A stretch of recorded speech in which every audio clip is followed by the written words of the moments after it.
Let us learn about cough reflex today. It's a protective reflex to eliminate the foreign material in the airways.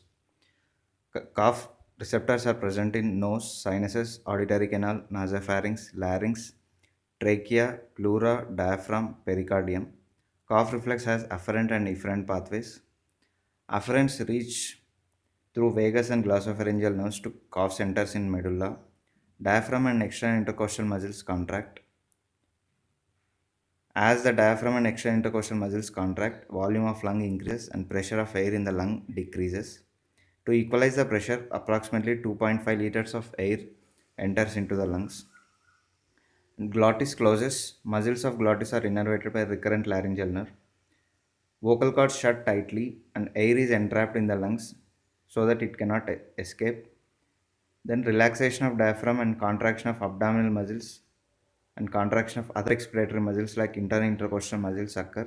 This reduces volume of air and pressure within the lung rises as much as 100 mm of Hg or more. Vocal cords and glottis open suddenly and air under pressure is released suddenly at a speed of 75 to 100 miles per hour. This rapid release of air may carry mucus and any foreign material with it.